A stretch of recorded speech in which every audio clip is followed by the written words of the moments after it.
Allora, un tetto alle pensioni, ci sono pensioni altissime, ci sono pensioni di dipendenti pubblici anziché del privato, eccetera, che superano abbondantemente determinati limiti, a fronte di numeri paurosi di persone che, inutile dirlo, con 500 euro, 600 euro, 1000 euro non si va da nessuna parte, che tu sia lavoratore o pensionato, però giustamente uno ha lavorato una vita, un po' dovrebbe stare più tranquillo. Allora, ritorniamo a questo discorso del tetto, poi voglio sentire Sì, anche sì, Rita no, nel Turati. senso che in ogni assemblea poi veniva fuori un tetto diverso, no? Perché Anche lì non si ci trova si l'accordo. sbizzarrisce rispetto a questa tematica. E però non può rimanere un fatto solo legato alle pensioni. Allora mettiamo un tetto sui redditi, interveniamo su quella forbice che è andata aumentando in maniera veramente squilibrata in questi ultimi anni nel nostro paese soprattutto, perché se continuiamo a guardare nel panorama europeo, noi siamo il paese in cui le diseguaglianze sono le più ampie. È là che bisogna mettere mano. A un certo punto è sfuggito di mano qualcosa, oppure Forse. abbiamo avuto 20 anni di un certo malgoverno, Ecco. no? Che ha favorito una certa classe sociale e assolutamente abbandonato un'altra. Ecco, siccome qua stiamo parlando di pensioni, quindi non di redditi, eccetera, dove bisognerebbe già provvedere, soprattutto per i dipendenti pubblici, dello Stato, Parastato e quant'altro. Discorso pensioni, eccetera, anche Cottarelli, no? Avrebbe dovuto prendere in mano la situazione, sì. si era posto un limite, anche si parlava di 3.000, 3.500, l'ha detto anche Renzi se non sbaglio. No? Sì, il tema è doppio in questo caso, no? Cioè da un lato c'è questa azione che ha previsto Renzi nel programma del governo di Renzi che da un certo punto di vista va proprio bene perché tende a diminuire il peso del carico fiscale attraverso le riduzioni in busta paga da lavoro dipendente ai lavoratori. E però lascia fuori, diciamo così, tutta un'altra fetta di persone a parità di reddito. Uno di questi ovviamente sono i pensionati. Allora da un lato si continua a dare l'idea appunto anche in questo caso di un governo che certo lancia delle proposte, diciamo così, dirompenti, shock, che hanno un che di sinistra, mettiamolo in questo modo, no? Perché vanno a aiutare il reddito da lavoro, ma che non redistribuisce, cioè non va nella logica che diceva prima Rosanna, se tu prendi a valore medio i 1.500 euro mensili, 1.500 euro mensili sono per tutti, no? E tu intervieni su questo riducendo le tasse a tutti coloro che versano o che hanno versato contributi, quindi anche i pensionati. E invece non è questa l'operazione è quella di dividere il lavoro, in questo caso di nuovo, dalle pensioni, e noi su questo io spero reagiremo. Noi per esempio siamo stati convocati d'urgenza ad una riunione nazionale perché c'è stata subito una reazione dei pensionati unitari SPIE, FNP, UILP, intanto per dire pensateci su, il tempo anche se non tanto c'è per bonificare questo tipo di proposta, vi invitiamo a modificarla, non lo fate, incominciamo le manifestazioni. In questo caso ce la chiedono i nostri iscritti, ce la chiedono i pensionati, insomma, no? Quindi Poi, c'è in previsione? In previsione c'è, perché, ripeto, è un problema di giustizia sociale, questo è il punto.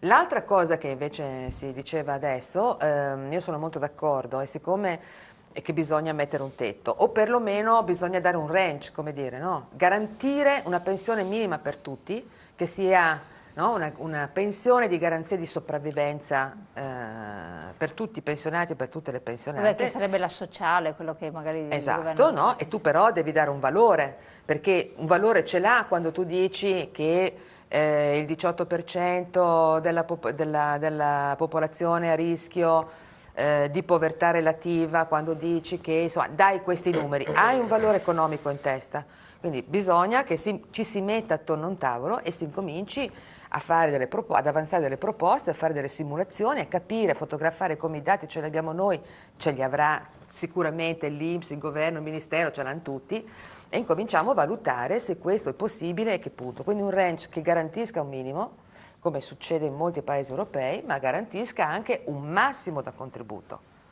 E quando si dice questo significa, insomma, in un modo diverso il tetto, non oltre il quale tu non riceverai più nulla, ma insomma che dal punto di vista contributivo pubblico, come INPS, quella parte diciamo di pensione pubblica che nasce dalla contribuzione di lavoratori e di imprese, con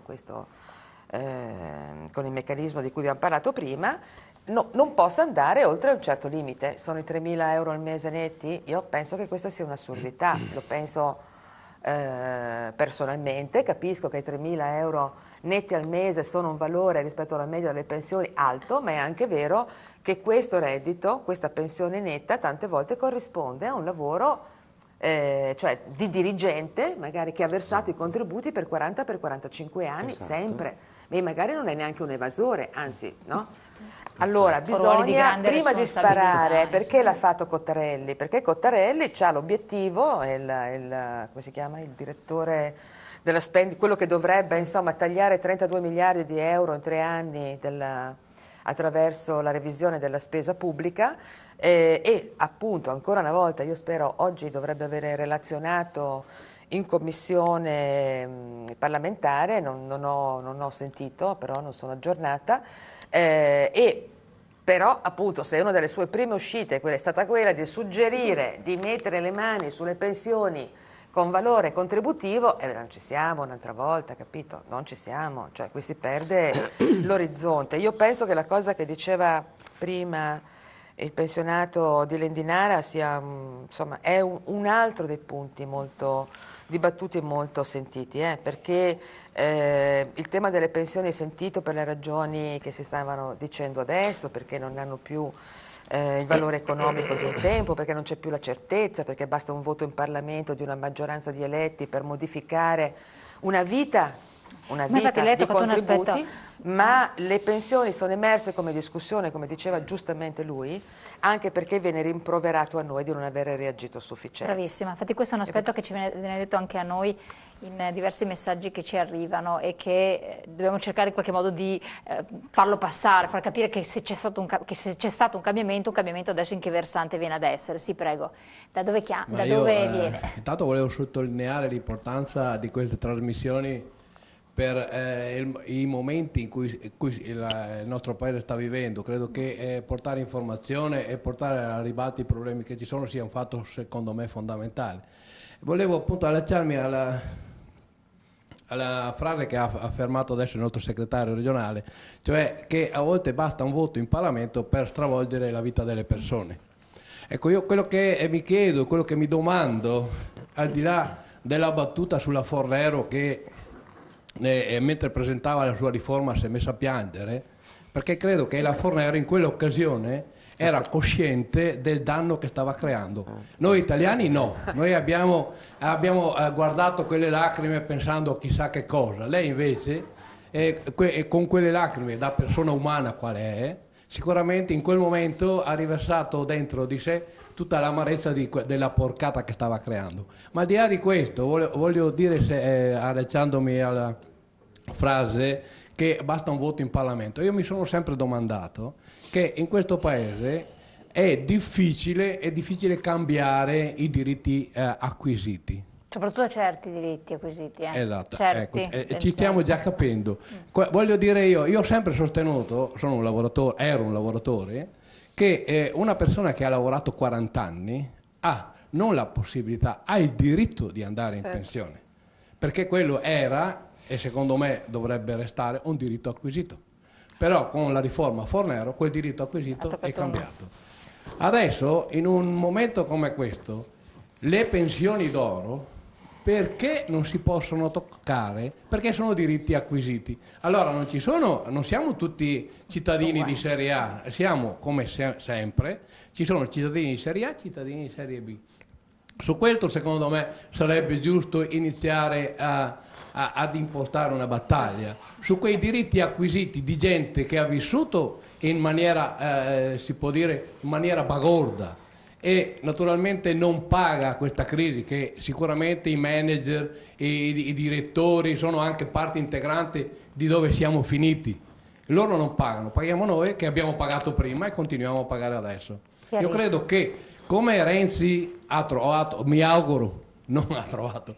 Mi auguro che riesca a mantenere fede agli 85 euro in busta paga a chi percepisce meno di 1.500 euro. Una Senza proposta che vengano che spesi in faccio, aumenti di benzina. il sindacato potrebbe sicuramente iniziare un percorso. Io non sono per fare le barricate, non appartiene alla mia storia, però iniziare un percorso dove si propone in tempi più o meno accettabili di dare un contributo a chi ha una pensione con meno di 1.000 euro, perché parliamo di 1.500, 2.000, 5.000. Io credo che chi guadagna meno di 1.000 euro alla fine del mese non so se ci arriva. Ecco, iniziare con una proposta di questo tipo credo che non sia demagogia, non sia populismo, ma sia iniziare un percorso per cercare di aiutare chi sta molto, ma molto, ma molto peggio di noi. Perfetto. Si vuole passare il microfono al segretario che si presenta di dove. Tra l'altro, appunto, volevo sottolineare questo aspetto qui, che si parlava di prospettiva, diceva Rita Turati prospettive, in qualche modo prospettiva lo toccava anche a lei. Teniamo conto che una persona è normale che quando inizia a lavorare si faccia una prospettiva di vita, dica ipotizzo che versando questi contributi, avendo un lavoro più o meno certo, andrò in pensione con più o meno cioè invece in questi termini, cambiando le carte in tavola, come è stato con i vari governi, Fornero è stato un esempio eclatante di stravolgimento, le persone non hanno più prospettive. È una cosa gravissima. Non ha più progetto. Cioè, non puoi avere un progetto, costruirsi. assolutamente, ma neanche approssimativo. Cioè dire, parlavo l'altro giorno con una persona che ha 55 anni, ex manager, una signora che ormai da 3 anni che non trova più lavoro, sta esaurendo i propri soldi messi via, tra l'altro non è sposata né niente, lei mi diceva io veramente non so più come costruire la mia prospettiva di vita, perché devo lavorare ancora con la riforma Fornero 8 anni, esatto, se trovo lavoro non so, infatti anche quello perché poi non riesce a trovare lavoro, e che prospettive ho? Cioè è una tragedia, tenendo conto, e mia madre ha 96 anni.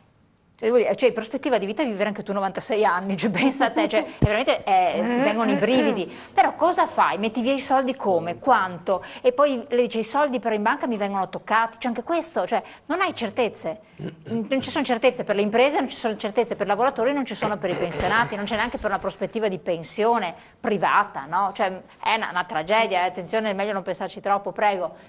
Da dove viene? In provincia di Treviso. Quando si parla di questi argomenti e si tenta di affrontarli da tanti aspetti, poi alla fine si perde un po' il cuore della domanda centrale e iniziale che era stata fatta. Ma i pensionati subito si tirano indietro quando gli dicono togliamogli dei soldi. Tanto Rita Turati nel suo primo intervento ha spiegato molto bene che ce l'hanno già trattenuti questi soldi per 2 anni. Per 2 anni le pensioni superiori a 1.200 euro circa non hanno avuto nessuna rivalutazione, zero, tenendo conto che i prezzi sono cresciuti in quel periodo, per cui non c'è stato quello e c'è stato quell'altro. Il potere d'acquisto è diminuito, il calcolo fatto è del 30%, per essere chiari, negli ultimi 5-6 anni di crisi.